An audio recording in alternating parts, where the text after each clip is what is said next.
This is one of the other things that we are often not aware of as we go into kind of our healing.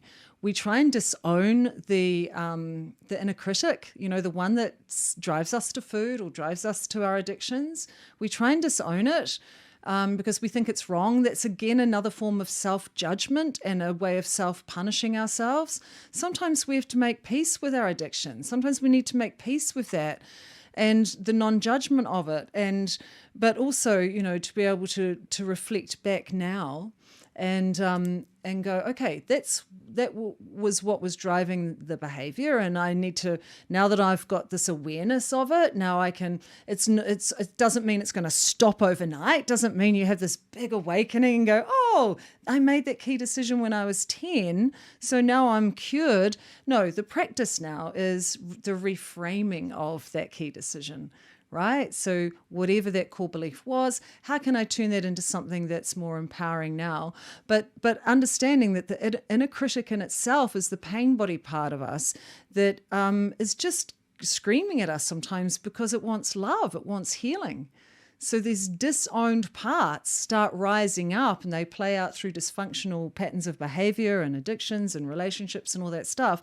But really what it is that they're just asked to, just come and be healed. They're coming up for healing.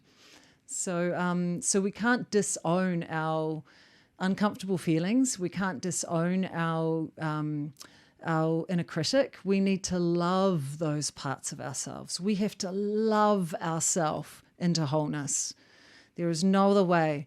That means dropping our judgment, dropping our self-criticism, dropping our unworthiness. We have to love ourselves back to full healing. So embrace what comes up. Embrace that inner child when she comes up and wants to have a little tantrum. Let her have one, I think that's when the criticism came in, because at that moment I decided that my mum wasn't able to look after herself. So it was my job. And I've always, since that point, had this thing, I've got to be stronger than my mum. I've got to make better choices than she does. So the judgment is huge and heavy. You had to grow up fast. Well, I think I'm still trying.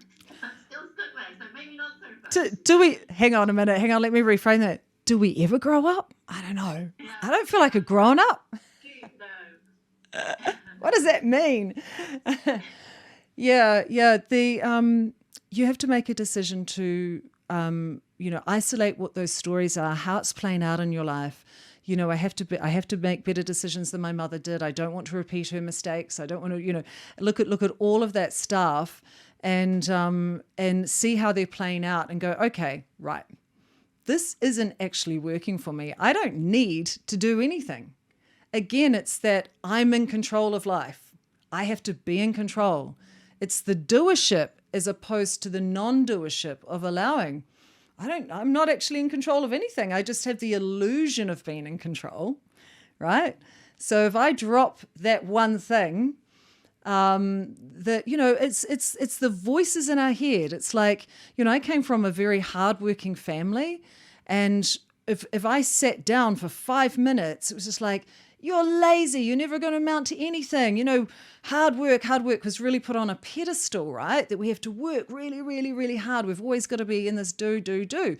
So for me to retrain myself to actually relax and do nothing, the inner critic, the voices, sometimes the inner critic's us, but it's generally other voices from other people going, you're lazy, you're going to amount to nothing. What are you doing wasting time? So it's we've got to sometimes sit and reflect. Are these voices mine? Are they true?